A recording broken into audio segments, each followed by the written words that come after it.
हाय बच्चों, कैसे हो आप सब।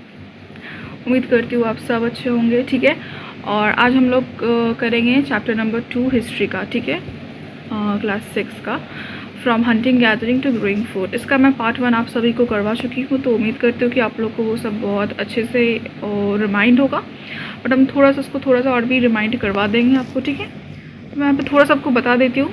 मैंने आपको बताया था कि तुषार एक लड़का है जो कि दिल्ली से चेन्नई की तरफ जा रहा था। एंड वो जब बाहर झांकता है ट्रेन से तो उसको बहुत चीज़ें नज़र आती है, जैसे आप लोग को भी नज़र आता है, हमें भी नज़र आता है। ठीक है, एंड उस समय पे जो उनका अंकल था, उस लड़के का जो अंकल था, वो कहता है उसको, क्या तुमको पता है ये 150 साल पुराना ट्रेन है। ठीक है, तो ये मैंने आपको बताया था, डिस्कस किए थे हम लोग। फिर मैंने आपको बताया था कि आगे के लोग, पहले ज़माने के लोग क्यों चले जाते थे, मूव क्यों कर जाते थे, क्यों शिफ्ट करते थे एक जगह से दूसरे जगह, राइट। तो उसका कारण मैंने क्या बताया था, थोड़ा सा आप लोग रिकॉल करने की कोशिश कीजिए, है ना। ठीक है, मैंने क्या बताया था कि क्योंकि एक जगह पे रहते रहते रिसोर्सेज ख़त्म हो जाते थे, तो रिसोर्सेज ख़त्म हो जाने के कारण क्या होता था, उनको एक जगह से दूसरे जगह शिफ्ट करना पड़ता था। ठीक है, तो ये सब मैं आपको बता चुकी हूँ एंड आई थिंक आपको ये सब याद होगा। ठीक है, एंड अब हम करने वाले हैं, मैंने सब अच्छे से बताया था, साइट्स भी मैं आपको बता चुकी हूँ।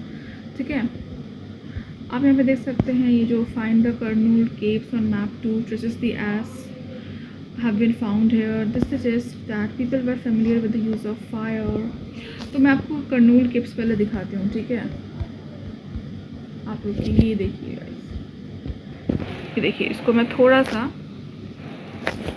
यहाँ पे कर दूँ पेंट। ठीक है, जिससे आपको बढ़िया से दिखे, ये देखिए।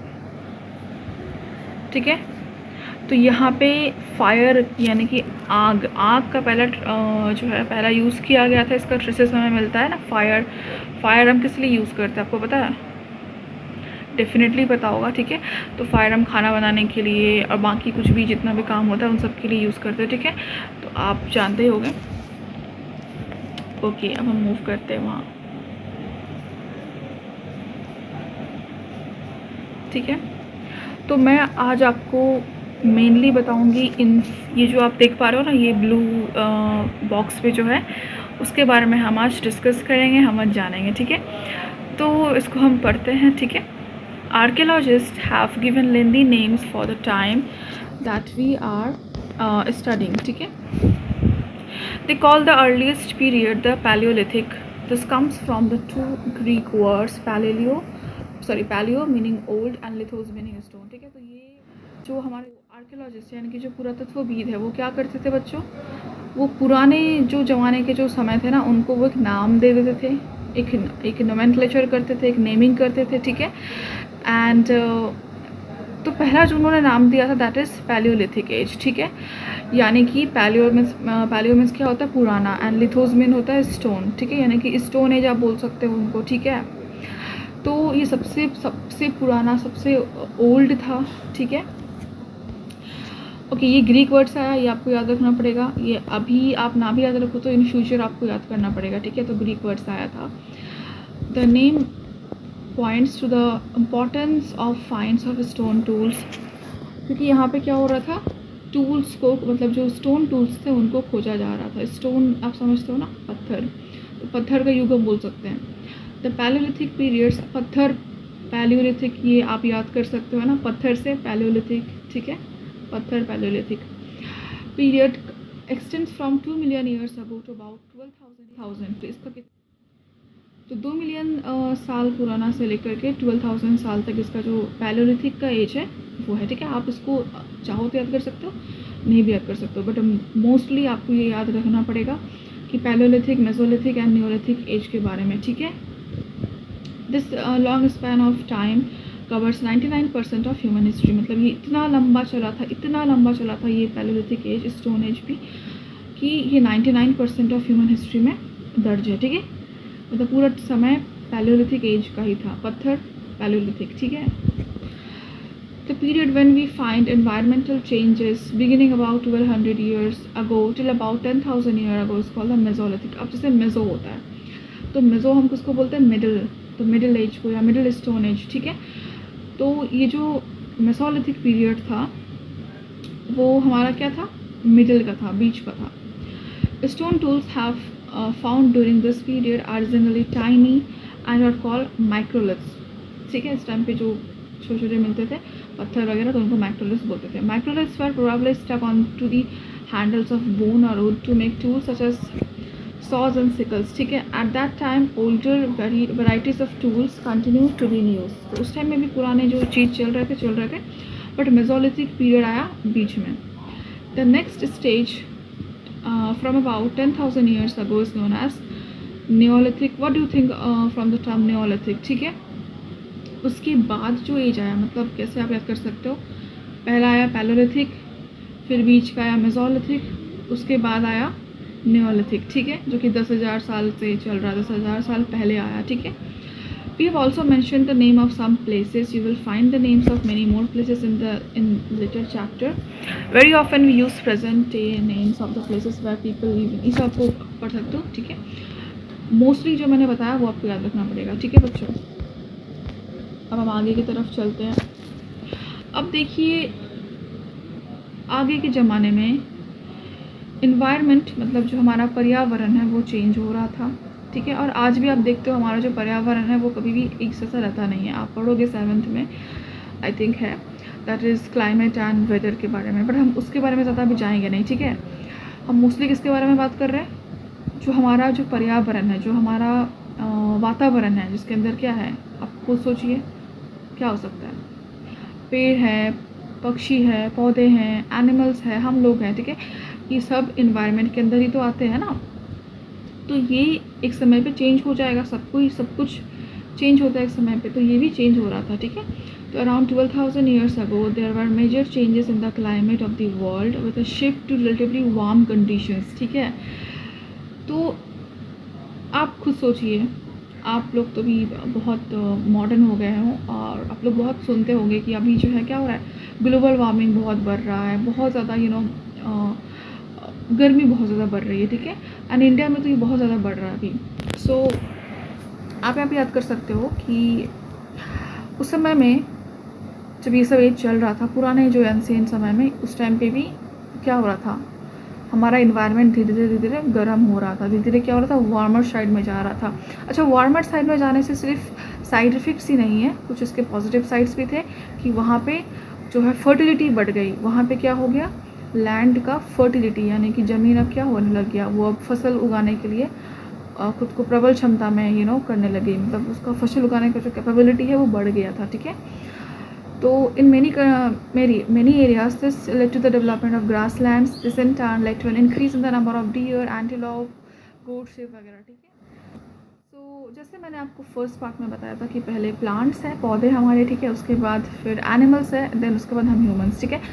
तो पहले प्लांट रहेगा, उसके बाद ही तो एनिमल्स होगा, क्योंकि एनिमल का प्राइमरी फूड क्या है, दैट इज़ प्लांट, ठीक है। वैसे हमारा भी है, लेकिन हम डायरेक्टली क्या करते हैं, हम मोस्टली एनिमल कंज्यूम भी करते हैं, प्लांट्स भी कंज्यूम करते हैं, ठीक है। तो उसके बारे में हम बाद में डिस्कशन करेंगे, बट यहाँ पे ये इंपॉर्टेंट पॉइंट आपको याद रखना है। ओके, तो अब हम लोग आते हैं इस पॉइंट में, ठीक है, the beginning of farming and herding. तो अब जब फार्मिंग होने लग गया, जब हर्डिंग होने लगी, अब आपको पता है, मैंने बताया ना फार्मिंग क्या होता है, जब हम मैंने आपको बताया, आप भूल जाते हो, ठीक है। तो फार्मिंग क्या होता है, जब हम एग्रीकल्चर करते हैं या किसी भी प्रकार का पशुपालन जो हो गया, पशुपालन जिसको हम लोग कहते हैं, वो हर्डिंग होता है। और फार्मिंग क्या होता है, जिसमें हम प्लांट्स वगैरह को प्रोड्यूस कर रहे हैं या उनका ग्रोथ कर रहे हैं, ठीक है। This was also a time when several grain-bearing grasses, including wheat, barley, and rice, grew naturally in different parts of the subcontinent.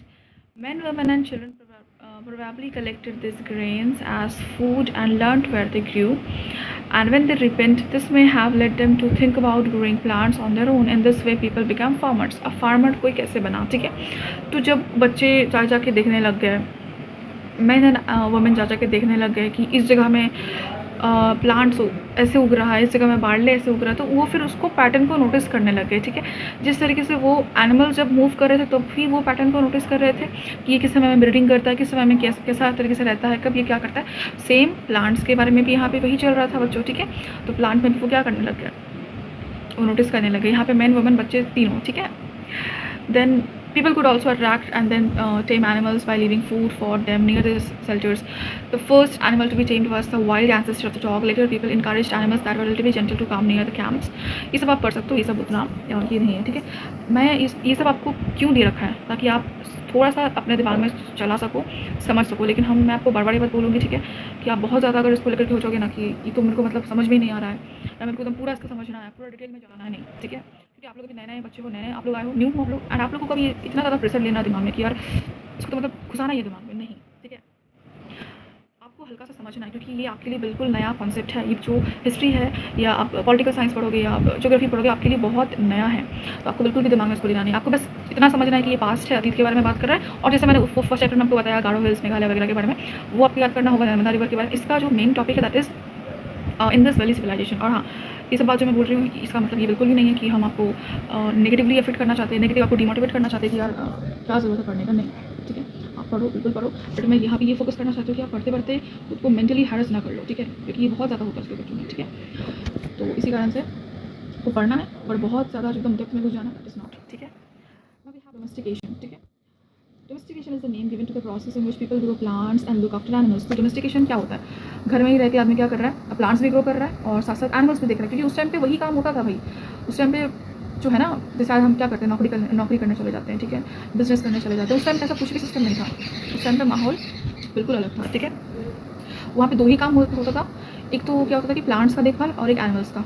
और मोस्टली आदमी का जीवन तब क्या था, सिर्फ इस पर निर्भर था कि वो क्या खा रहा है, उसको समय समय पे खाना मिल रहा है कि नहीं, क्योंकि न्यूट्रिशन तो चाहिए बॉडी में, उसको पहनने के लिए कपड़े मिल रहे हैं कि नहीं, एंड थर्ड उसको रहने के लिए शेल्टर मिल रहा है कि नहीं। ये जो मैंने आपको 3 पॉइंट बताया ना अभी, ये बहुत इंपॉर्टेंट पॉइंट है, बहुत ज़्यादा इंपॉर्टेंट पॉइंट है, ठीक है। So you have to be very much clear in your mind कि हाँ, अगर हमें कुछ भी पूछ लिया जाए हिस्ट्री में कि क्या इंपॉर्टेंट था पास्ट में, तो ये 3 चीज़ आपको बेसिक बहुत याद रखना होगा। हाँ, plants and animals are tended by people become different from wild animals, ठीक है। वाइल्ड प्लांट्स एंड एनिमल, अब देखिए पशुपालन जब करने लग जाते हैं तो क्या होता है, आप सर्कस के एक शेर को देखिए, यानी कि जो आप देखते हैं ना जू वगैरह में, वहाँ के आप एक शेर को देखिए और खुले जंगल के एक शेर को देखिए, तो बहुत फ़र्क होता है, ठीक है। तो जब यहाँ पे लोग उनको पालने लग गए ना उन एनिमल्स को, तो उनका एक अलग नरिशमेंट हुआ, उनका एक अलग तरीके से देखभाल हुआ। और जो वाइल्ड एनिमल्स था उनका एक अलग तरीके से। This is because people select plants and animal for domestication. For example, they select those plants and animals that are not prone to disease.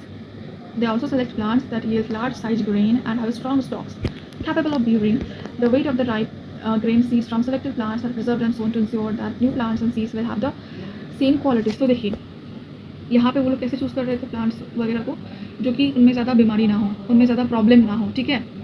अच्छा, आप थोड़ा सा प्लीज़ बैकग्राउंड नॉइज़ को इग्नोर कीजिएगा, ठीक है। तो उस टाइप का वो खोज रहे थे, ठीक है। आप इसको पढ़ सकते हो। मैंने आपको बेसिकली बता दिया, डोमेस्टिकेशन एक प्रोसेस होता है जिसमें कि इसके अंदर क्या होता है, प्लांट्स एंड एनिमल्स दोनों को ही ह्यूमन बीइंग कर रहे होते हैं, मतलब एक प्लांट को भी उगा रहा होता है एंड एनिमल का भी देखभाल हो रहा होता है, इतना ही है, ठीक है। और जो कि डिजीज़ फ्री हो, डिजीज़ में ना प्रॉब्लम हो, ये सब इंपॉर्टेंट पार्ट है। एंड हाँ, यहाँ पे जो एग्जाम्पल दे रखा है, मैं इसको थोड़ा सा आपके लिए है ना टिक कर दूँ, आप देख सकते हो ये वाला, ठीक है। एग्जाम्पल आप इस तरीके से याद कर सकते हो, इस तरीके से ज़रूरी है, क्योंकि अब जब एग्ज़ाम में लिखोगे ना बच्चों, तो वहाँ पे वो चेक करता है कि आप सिर्फ थ्योरी लिख दे रहे हो या फिर आप एग्जाम्पल भी लिख रहे हो, ठीक है। तो वहाँ पे थोड़ा आपको मार्क्स मिल सकता है। वैसे अगर आप ये भी लिखोगे तो दिक्कत नहीं है, बट अगर आपको थोड़ा मार्क्स चाहिए तो एग्जाम्पल को लिखना, ठीक है। मैं इसको बता दूँ, the teeth and horns of wild animals are usually much larger than those of domesticated animals, ठीक है। जैसे कि मैंने आपको उसने बताया कि जो हाथी का जो ये होता है ना दांत, वो बहुत ज़्यादा महंगा होता है, एक्सपेंसिव होता है, तो वही बात है, ठीक है।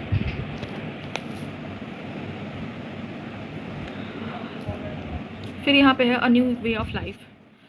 If you plant a seed, you will know that it takes some time to grow. This may be for several days, weeks, months, and in some cases years. People began growing plants. It means that they had to stay in the same place for a long time, looking after the plants, watering, weeding, driving away animals and birds. Still, the grain ripened, and then the grain had to be used carefully. ठीक है, तो यहाँ पे क्या होता है, वही नई ज़िंदगी की शुरुआत कर रहे हैं ये लोग, ठीक है। वहाँ पे क्या कर रहे हैं, देखभाल वगैरह कर रहे हैं। प्लांट को उगाने में भी समय लगता है, ठीक है। प्लांट को उगने में भी क्या होता है, समय लगता है। तो यहाँ पे भी वो ग्रेजुअली समय दे रहे हैं, ताकि क्योंकि उनको है कि यहीं रहना है मुझे कभी कुछ ही साल, तो आराम से वो समय वगैरह दे रहे हैं, ठीक है। As grain had to be stored for both food and seed, people had to think of ways of storing it. In many areas, they began making large clay pots or baskets or duck pits. ये सब आप कर सकते हो, ठीक है। मैं क्यों बोल रही हूँ, क्योंकि मैं आपको सिर्फ यहाँ पे गाइडेंस देने आई हूँ, ठीक है। मेरा सिर्फ काम है आपको गाइड करना, ठीक है, एंड आपको सपोर्ट भी करना मेंटली, क्योंकि आजकल के समय में बच्चों को बहुत ज़्यादा मेंटली वो हैरेस रहते हैं, बहुत ज़्यादा, ठीक है। तो एक इतना ज़्यादा वो लाइक टेंशन ले लेंगे कि यार हमसे तो हो नहीं रहा, हमसे तो हो नहीं रहा। नहीं बच्चे, आप अभी जस्ट न्यू आए हो, ठीक है, एंड आप जब तक बेसिक को अच्छे से समझोगे नहीं, तब तक आपको कुछ भी समझ में नहीं आएगा। एंड बेसिक समझने के लिए हम क्या करते हैं, हम डाइव इन हो जाते हैं उसके अंदर कि हमको तो भाई समझना ही है सब। नहीं, सब कुछ समझने के लिए, सब कुछ के लिए समय लगता है, ठीक है। अभी न्यू क्लास में आए हो 6 में, आपको भी समझने में आहिस्ता आहिस्ता समय देना होगा, तभी आप जाकर के अच्छे से समझ सकोगे, ठीक है। और एक चैप्टर से आपको सोच लो कि मुझे सब कुछ समझ में आ जाएगा, दैट इज़ नॉट ट्रू, ठीक है। तो आपको धीरे धीरे करके समझना होगा, ठीक है। आ रही मेरी बात समझ में? Animals multiply naturally. Besides, if they are looked after carefully, they provide milk, which is an important source of food, and meat whenever required. In other words, animals that are reared can be used as a store of food. ठीक है, तो animal का क्या use है, सिर्फ उसका meet मछली खा लेना? नहीं, ठीक है। कुछ एनिमल्स ऐसे भी होते हैं जो कि दूध भी देते हैं ना, मिल्क भी देते हैं, जैसे कि बकरी याद कर सकते हो, काऊ याद कर सकते हो। ये क्या करते हैं, दूध देते हैं, जो कि हमारे न्यूट्रिशन का एक बढ़िया सोर्स है, ठीक है। हमारे बॉडी में उसका एक अच्छा एक टाइप का न्यूट्रिशन मिलता है, ठीक है। Okay, then you will notice a number of blue squares, each marks a site from where early archaeologists have found evidence of early farmers and herders, ठीक है। some of the most important ones are the northwest and present day Kashmir and in east and south India, ठीक है। जो हमारे जो sheep वगैरह rearing कर रहे थे, ठीक है, वो modern day present day Kashmir में है, ठीक है। आज भी आप देखना वहाँ पे भेड़ बकरी का थोड़ा रहता है, वो लोग चलाते हैं, ठीक है। आज भी उन पे वो कहीं ना कहीं डिपेंडेंट है। अब जो हमारा इम्पॉर्टेंट जो पॉइंट है, जो इम्पॉर्टेंट है इस चैप्टर के लिए, दैट इज़ ये मेहरगढ़ वाला, ठीक है। मैं आपको थोड़ा सा इसमें ब्रश मार के दिखा दूँ, कहाँ गया भाई ये, ठीक है। तो ये इम्पॉर्टेंट है, ये हमारे एग्ज़ाम के लिए भी इम्पॉर्टेंट है। जब आप लिखोगे क्वेश्चन वगैरह तो इसमें भी इम्पॉर्टेंट है, ठीक है। इसको हम थोड़ा पढ़ेंगे। This side is located in a fertile plain near the बोलन पास। मैंने आपको क्या बताया था, मेहरगढ़ कहाँ है, आप कमेंट में बताइएगा, ठीक है। मेहरगढ़ कहाँ है, मैंने कल आपको बताया था, ठीक है। Which is one of the most important routes into Iran. Meher was probably one of the places where people learned to grow barley and wheat and rear sheep and goats for the first time in this area, ठीक है। तो यहाँ पे क्या था, मेहरगढ़ में बच्चों sheep वगैरह का रियरिंग होता था, शीप वगैरह को मतलब पशुपालन होता था, मोस्टली शीप एंड गोट्स का, ठीक है। भेड़ बकरी जो है उनका, और यहाँ पे बार्ले एंड वीट को उगाया जाता था। जौ एंड आप जानते हो कि वीट को क्या बोलते हैं हम लोग, गेहूँ, ठीक है। Bones of wild animals such as the deer and pig and also bones of sheep and goat were found. Other finds at Mehergarh include remains of square or rectangular houses. तो ये पूछ सकता है आपसे, मैं बताऊँ आपसे क्या क्वेश्चन पूछेगा वो, कि वहाँ पे किस तरीके का जो घर का स्ट्रक्चर कैसा था। तो आपने क्या बताना है, रेक्टेंगुलर घर थे वहाँ पे, ठीक है, और स्क्वायर घर का रिमेंस मिला है, मतलब स्क्वायर एंड रेक्टेंगुलर किस्म के घर होते थे। और ईच हाउस में क्या होता था, हैड 4 और मोर कंपार्टमेंट्स, मतलब 4 से ज़्यादा कंपार्टमेंट्स होते थे। सम of which may have been used for storage वगैरह के लिए, ठीक है। तो आपसे मेहरगढ़ से क्वेश्चन वो ज़रूर देगा, आई एम टेलिंग यू, ठीक है। मुझे बहुत अच्छा एक्सपीरियंस है एंड वो क्वेश्चन देगा आपको मेहरगढ़ से, ठीक है। ये देख सकते हो, ठीक है, ये इंपॉर्टेंट है, ठीक है, ये हमारे लिए इंपॉर्टेंट है। देन मैंने आपको फिर क्या बताया, ये बोलन पास आप याद कर सकते हो, ये इंपॉर्टेंट है। देन ये इंपॉर्टेंट है, बार्ले एंड ये शीप वगैरह यूज़ करते थे फॉर द फर्स्ट टाइम। ये सब जो मैंने आपको पॉइंट दे रखा है, ये आपको याद करना होगा, ये इंपॉर्टेंट है, ठीक है। ये 2-3 पॉइंट है जो याद कर सकते हो, ठीक है। बाद बाकी ये आप देख सकते हो, यहाँ पे एनिमल रिमेन मिला है, burial from Mehrgarh, can you identify the skeletons of the goats, ठीक है। हमें तो अगर हम देखें तो हमें थोड़ा मुश्किल है इसको समझ पाना।